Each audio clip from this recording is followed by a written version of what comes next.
Our Conor Knighton has begun 2026 on a high. California's Mount Whitney is the tallest mountain in the contiguous United States. Reaching its windswept summit requires a strenuous hike of more than 20 miles round trip, ascending to an elevation of 14,505 feet. But for the 180 people who recently gathered in the nearby town of Bishop, Mount Whitney is on exactly the same level as Mississippi's Woodall Mountain, Nebraska's Panorama Point, or Indiana's Hoosier Hill. Each stands tall as a state high point. There is Denali, there's Rainier, there's Hood that are really difficult peaks, but you can do a lot of peaks that are easy to do, that are a fun trip with a family. Shannon Brummond is the president of the Highpointers Club, a group devoted to celebrating and summiting the highest peak in every state. It's partially about just coming together as a group that enjoys this kind of weird hobby that people haven't heard of. On the surface, to those who do not prioritize elevation above all else, high pointing might sound a little bit pointless. I mean, after all, why would a person with enough skill to climb Wyoming's challenging Gannett Peak at nearly 14,000 feet also care about visiting Britton Hill, a parking lot in the panhandle of Florida with an elevation of 345 feet?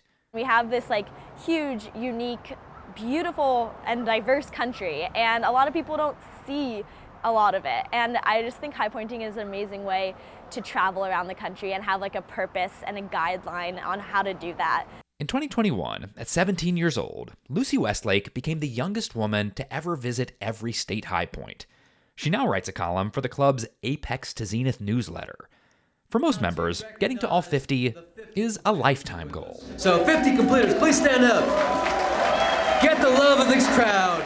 Back in 1970, CBS's Charles Kuralt met up with a man in Colorado on a mission to visit them all in a single year.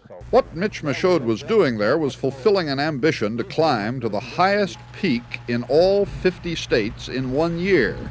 What I was doing there is exactly what I kept asking myself. Okay.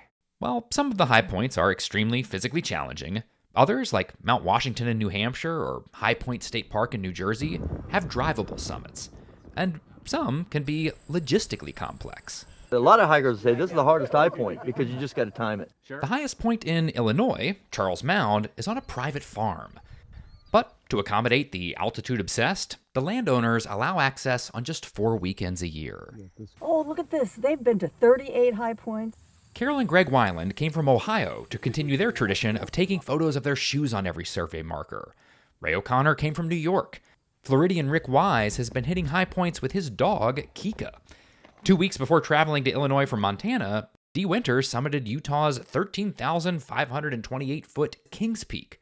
As a group, they encourage you to keep going and keep moving.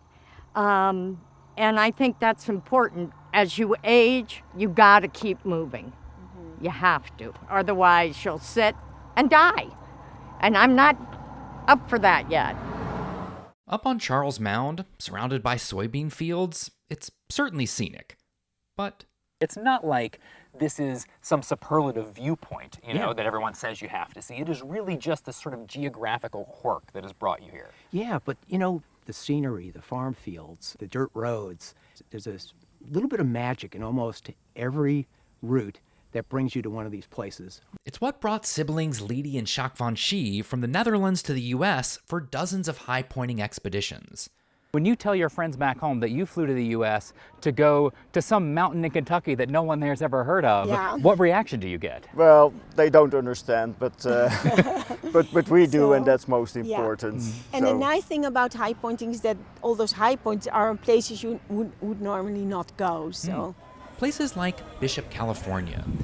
As Shannon Brummond explains, coming to these conventions, discussing all of these highs and lows, offers a chance to enjoy some middle ground.